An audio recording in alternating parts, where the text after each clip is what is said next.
see how it has evolved over a period of time and how it represents the common man, the common law and practices in modern administration.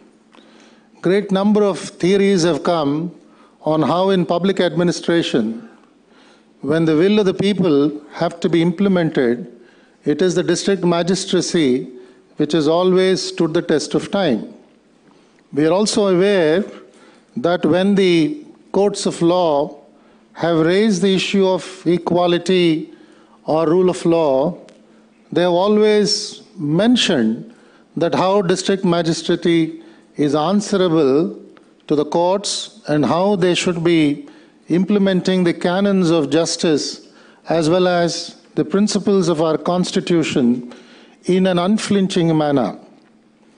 We have also seen in the modern current context when governments and elected governments that too have always spoken about an inclusive administrative network.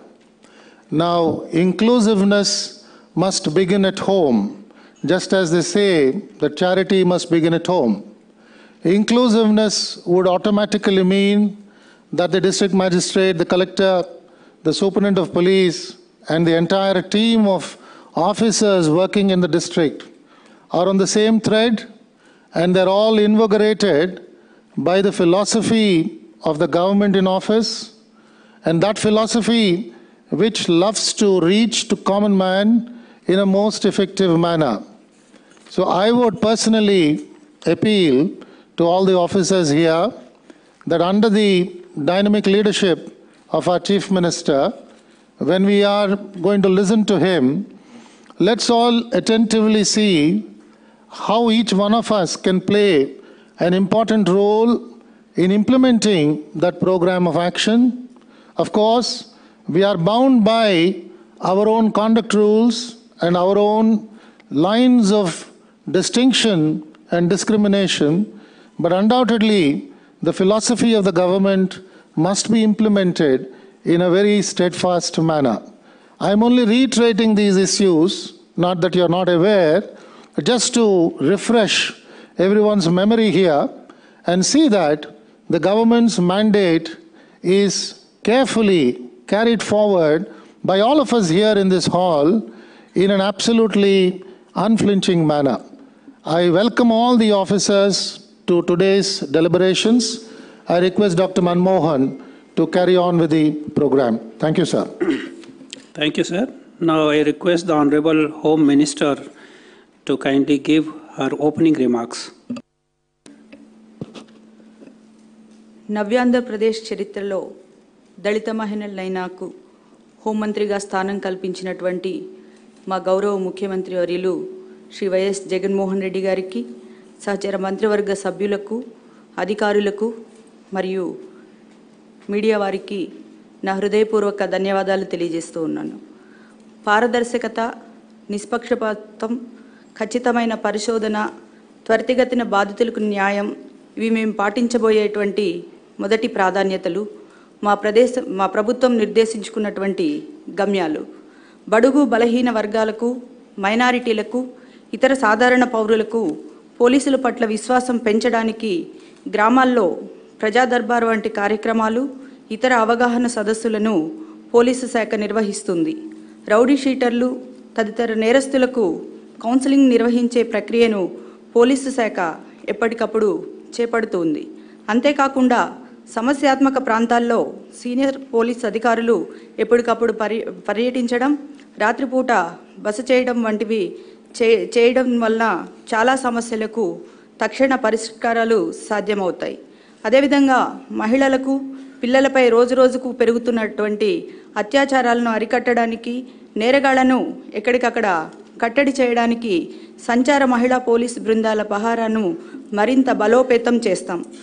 మరియు రోజురోజుకు పెరిగిపోతున్నటువంటి మహిళలకు, చిన్నారులకు సంబంధించినటువంటి సమస్యలను ఇప్పటికే ప్రత్యేక విభాగాన్ని రూపొందించి ఇప్పటికే ఉన్నటువంటి విభాగాలను బలోపేతం చేయడం కూడా జరుగుతుంది. రహదారుల్లో ప్రయాణికుల భద్రత మా ప్రభుత్వానికి అత్యంత ప్రాధాన్యత అంశం. రోడ్డు ప్రమాదాలు, ప్రాణ నష్టం నివారించడానికి కాలేజీలు, పాఠశాలలు, జనసమూహాల్లోకి వెళ్ళి పోలీసులు అవగాహన కార్యక్రమాలు నిర్వహించడం జరుగుతుంది. రోడ్లపై ప్రయాణించే వాహనదారులకు నియమ నిబంధనలు పాటించేలా తెలియజెప్పడం ఇందులో ప్రధాన అంశం. రేపటి సామాజిక సంపద అయినటువంటి యువత గంజాయి, గుట్కా తదితర మాదక ద్రవ్యాలకు బానిసలవ్వకుండా వాటి వినియోగం వలన కలిగే హాని గురించి పోలీసులు విస్తృత ప్రచారం చేసి అవగాహన పెంచడం జరుగుతుంది. అంతేకాకుండా యువతను దురలవాట్లకు, అసాంఘిక కార్యకలాపాలకు ప్రోత్సహించేటువంటి వారిపై కఠిన చర్యలు తీసుకోవడం కూడా జరుగుతుంది. గతంలో మెట్రోపాలిటన్ సిటీస్లో ఉండేటువంటి ఈ దురలవాట్లు దురదృష్టవశాత్తు మన రాష్ట్రంలో చిన్న చిన్న ప్రాంతాలకు కూడా విస్తరించడం జరుగుతుంది. దాని మీద మనం ప్రధానంగా దృష్టి సారించవలసినటువంటి అవసరం ఉంది.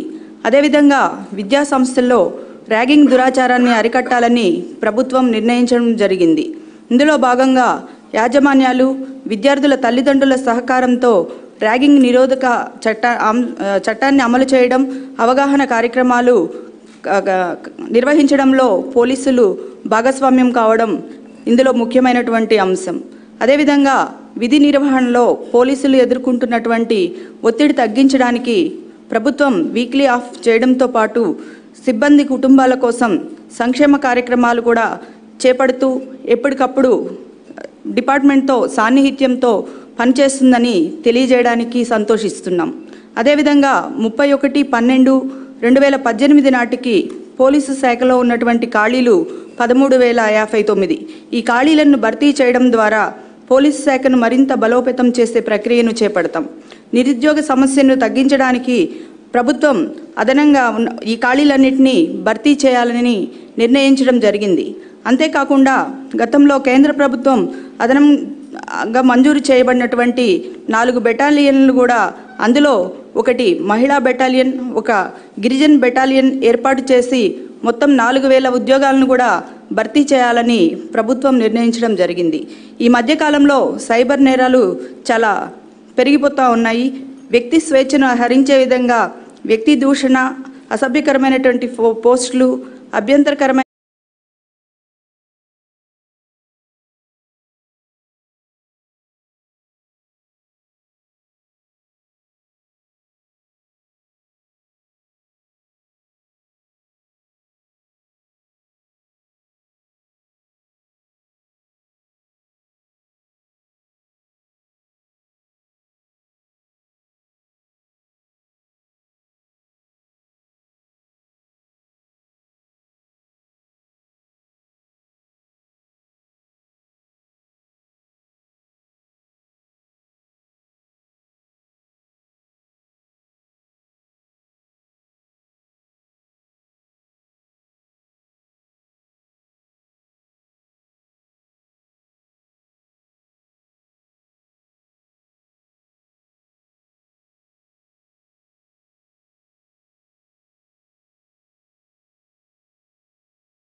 whether it's combating terrorism, historically, we have several institutions like Greyhound, SIB, CICL, Octopus, which has always been a front runner.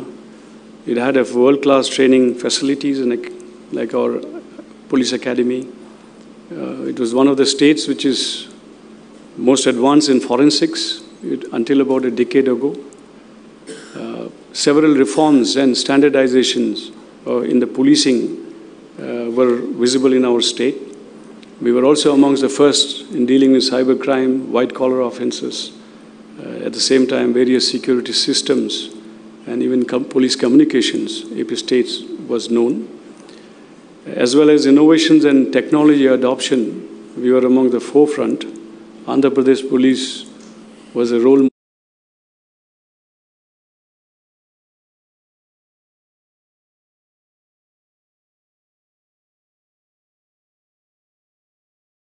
The profile of AP police as you stand poised on the ground, the strength 73,366.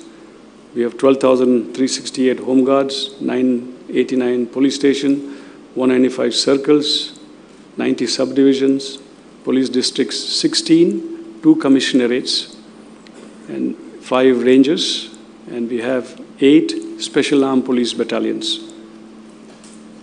Now, as regards the duties and responsibilities of the police, there are a lot of expectations, and these are the few duties and responsibilities amongst the many that we have listed out. Protect life, liberty, property of human rights and dignity, prevent and detain crimes, enforce and uphold rule of law, promote and preserve public order, protect internal security, intervene during disaster and distress, manage traffic on the roads and highways, amongst many. Now, we are all aware that the primary responsibility of the police, other than individual to the individuals, is maintaining law and order in the society. And we are also aware that law and order, peace and stability is absolutely essential for progress and development in any society. So therefore, we look at those concerns in the state of Andhra Pradesh that exists before us, which we, police of Andhra Pradesh, need to tackle and deal with to provide a stable atmosphere for the state to progress and develop. And they have been listed out: left-wing extremism, caste and communal conflicts, social vices and organized crime, development and related displacements, security of VIPs and installation, factions and political unrest. All of them have potential to disrupt and cause disturbances. If you look at the left-wing extremism, we have the sway over 5 districts, traditionally on the Andhra-Orissa border, and also with the recent areas of Chintur subdivision coming in, bordering Chhattisgarh. Now, apart from these 5 conventional interior areas, we also have issues about frontal and mass organization, which exists in urban centers, in mostly all over the state, starting from Tirupati, whether it's Guntur, Nellore, Karnool, Vijayawada, or Eluru, Rajahmundry, Visakhapatnam, Srikakulam. All over the state, we see the activities of frontal and mass organization.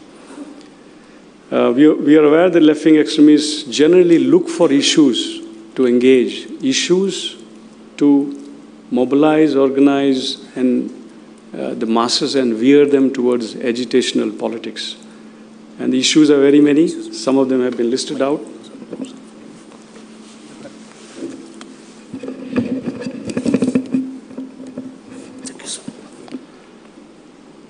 Some of the issues have been listed out, but they are not all encompassing, because issues keep emerging and they'll keep looking for opportunities to engage and involve in issues and around which they would like to create awareness, generate interest of the masses, mobilize them, organize them, and then lead them, veer them towards agitational politics, and thereby create disturbances in the society.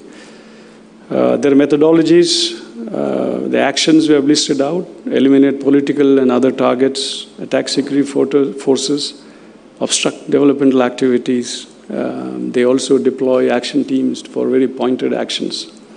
Now, all these activities, the objective is to usher in new democratic revolution and seize state power. So this is always a lurking danger that we always have. And we are also aware the capacity which the left-wing extremists, particularly the Maoists, have in creating terror in the state. So therefore, it always needs police to be on our toes and be alert and constantly be one step ahead of them. And sir, Andhra Pradesh Police, we have again a legacy of being on the forefront in dealing with this left-wing extremism. On the other hand, if you look at the Maoist violence, there has been a decreasing trend. Some sporadic incidents here and there, whenever they need to really show their existence or inflict some kind of a damage to the state, they keep on indulging. Other than that, other law and order and security concerns, we have the caste and communal conflicts. In the recent years, we see that there's more and more polarization along caste and communal sectarian issues, which would also create disturbances every now and then, depending upon situation, circumstances, and the issues. We also have seen rising fundamentalism, both in national and international, which is also an area where police needs to be always alert. And we have our intelligence as well as using technology. We are also coordinating across the country and beyond on this realm.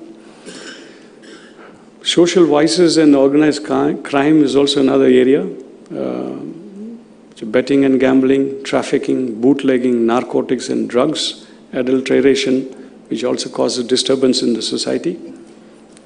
We also have many issues associated with development. Whenever any development programs are undertaken, industries are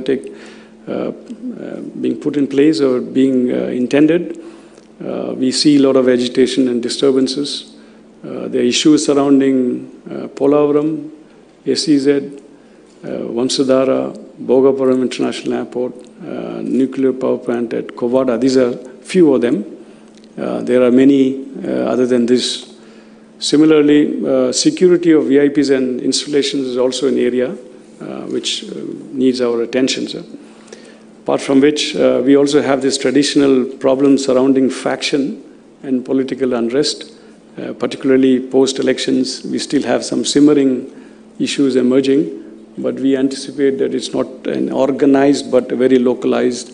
So therefore, very soon we would be able to contain them, sir. But as long as it exists, it will cause disturbances in the society. With the post-election and upcoming local body elections also, there's a need for us to be quite prompt on that, on our toes. Now, coming to crime, sir, if you see, this is a broad outlook in terms of the nature of crime, what is reported in Andhra Pradesh. We have about 880 murder cases annually. We also listed crime against women, and that's also a priority area, a matter of concern for us, as well as road accidents. Last year, as many as 7,400 people died, lost their lives on the roads. And last year has been the minimum, because year before last 2 years, it had crossed 8,000, about 8,500 and 8,100 odd was the figures. So there is a huge loss of human life, precious lives. So there is a need for us to look at that area as well.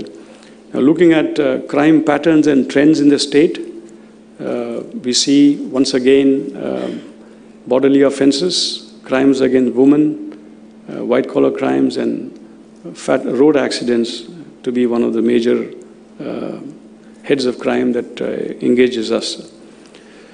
As regard the property offenses, there is a decreasing trend visible, sir. If you compare to up to May, and one of the reasons is basically police being very brisk and present on the ground in the wake of the elections that we had.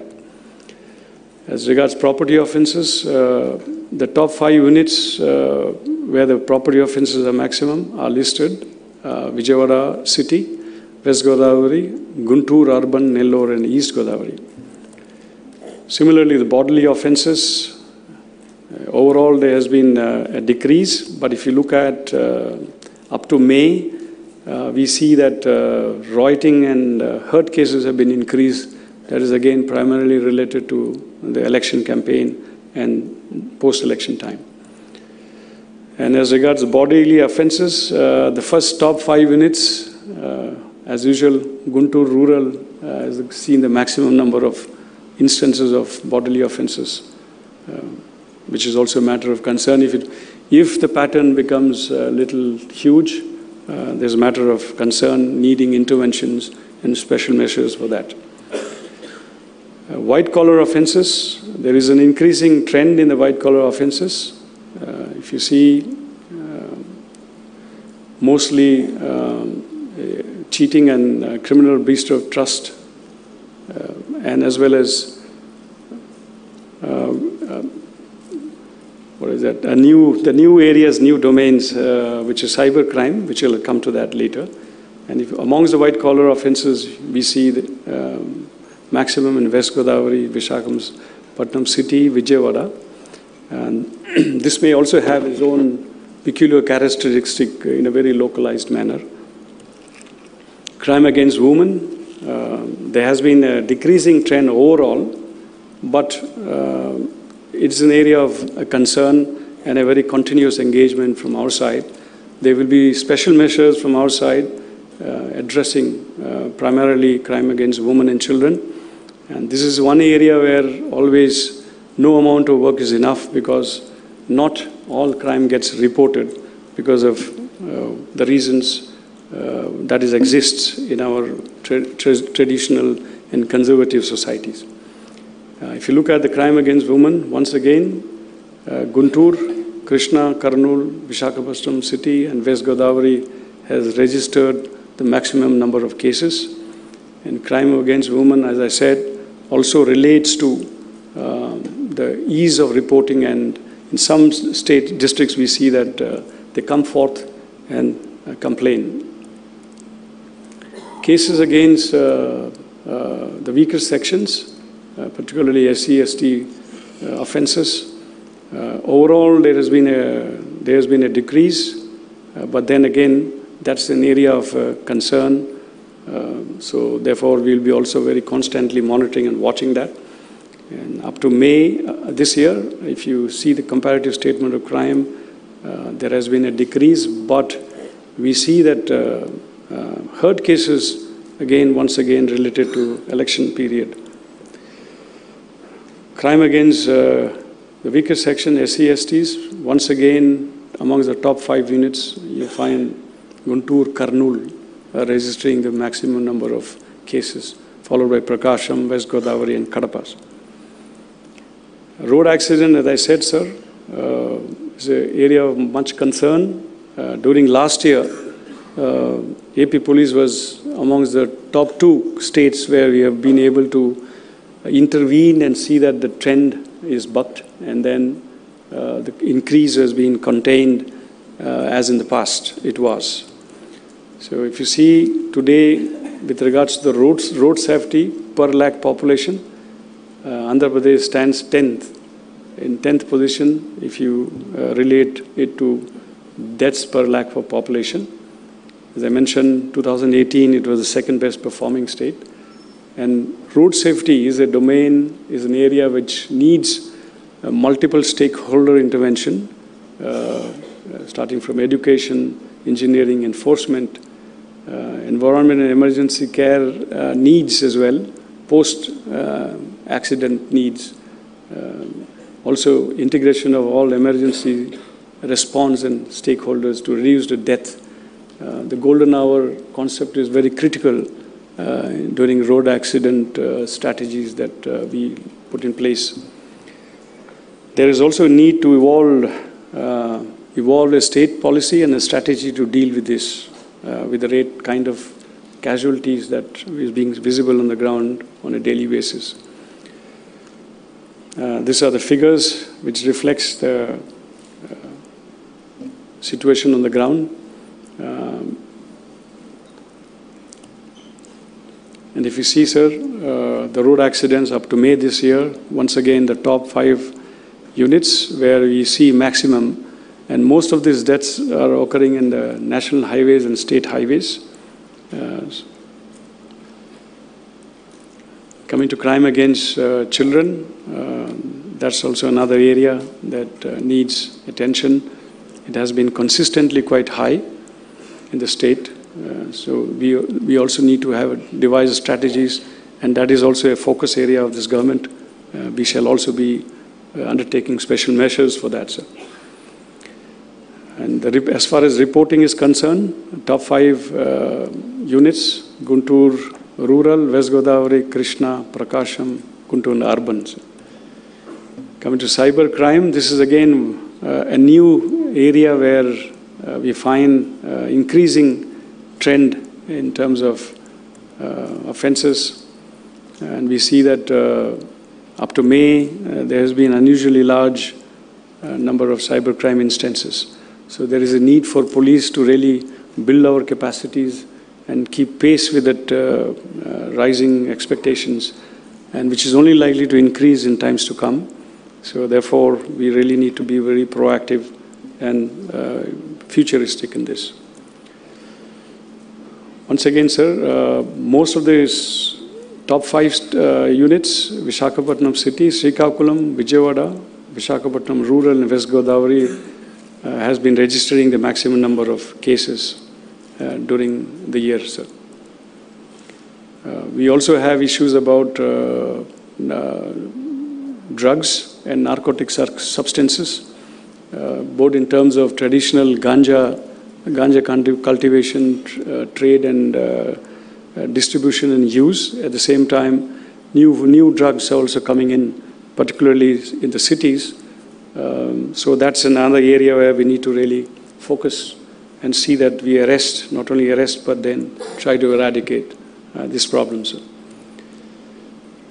As regards the cases, once again, sir, we see a trend centering around Visakhapatnam city and rural, registering the maximum number of cases. Sir, Andhra Pradesh Police today faces many challenges.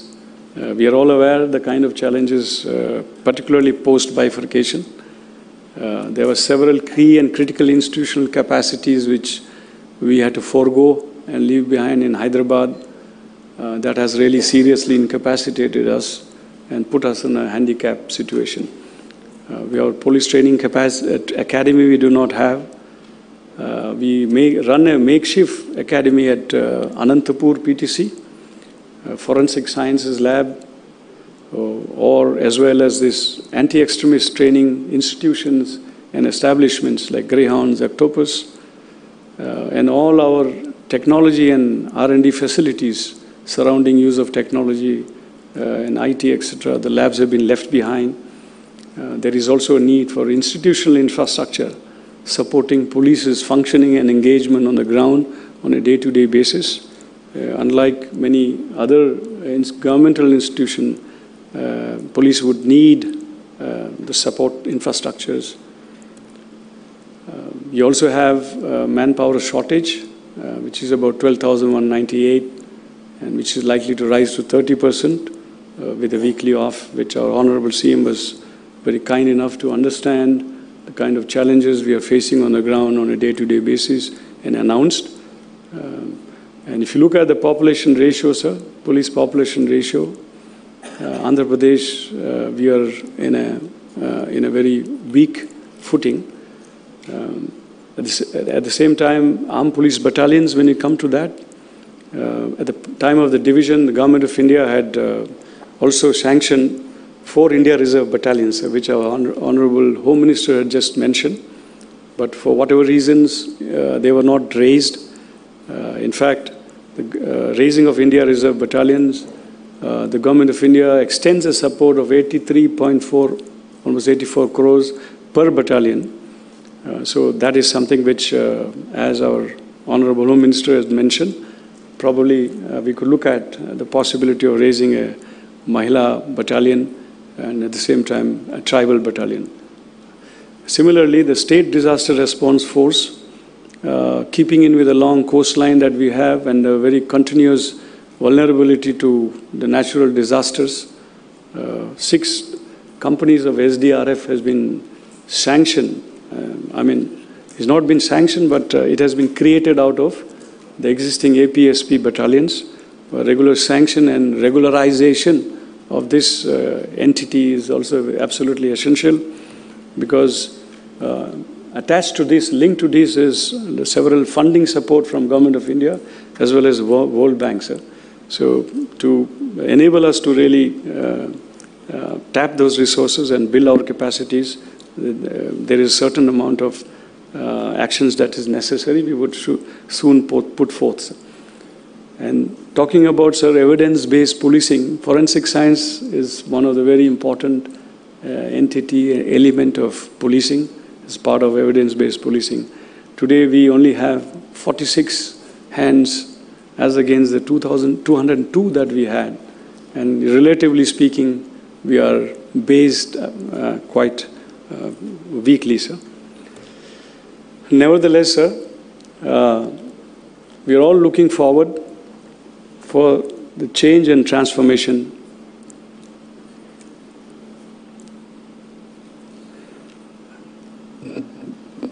that the Honorable Chief Minister has been reiterating and the new government has ushered in. The change that we have seen in the recent mandate, it's the people, the citizens of the state which quested for change and demanded for a change and aspired for a change. And with the change came the new government and our Honorable Chief Minister who rode that crest of that change. And with that change, we are also looking at it as an opportune moment, sir.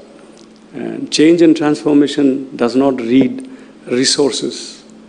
It is all your mindset, and it needs your attitudinal change. And we are really looking towards that, sir. New goals and visions, new horizons.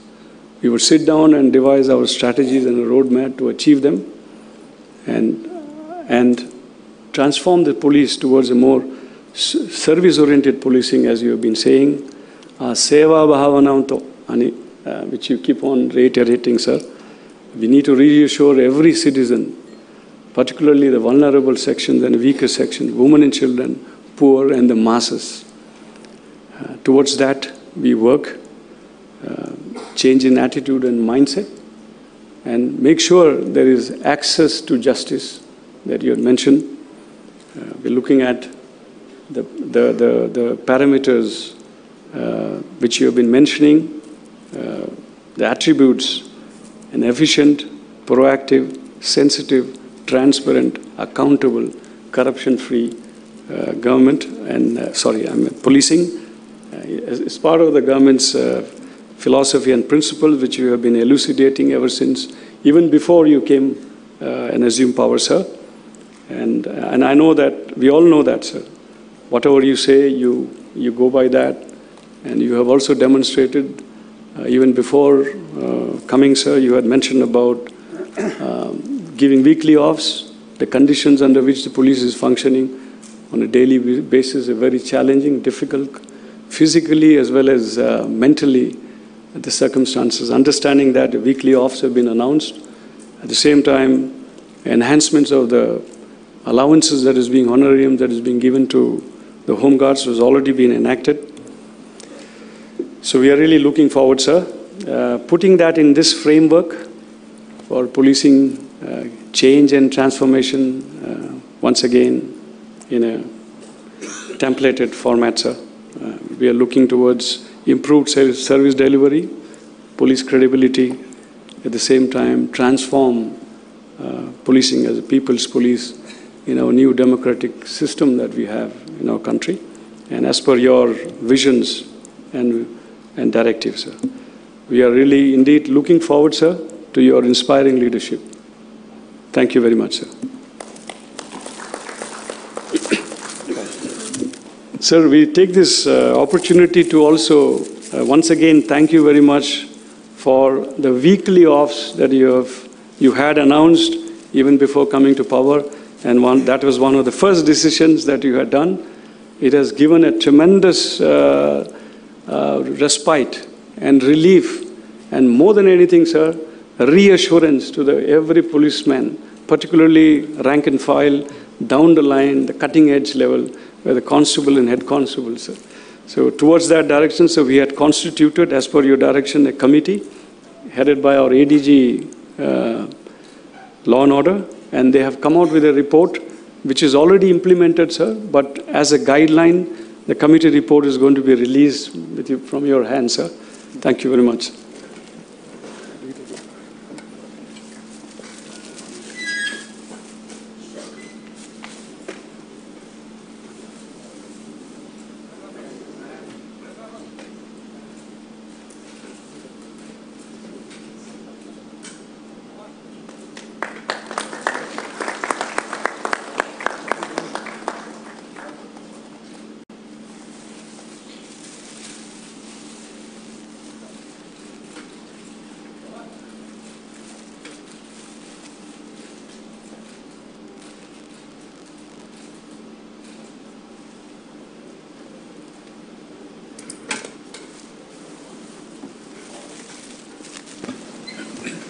Done, sir.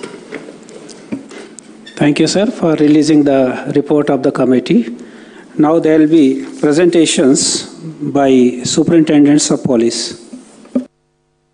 Sir, we would be confining only to the issues which are relevant to address by the district administration, sir.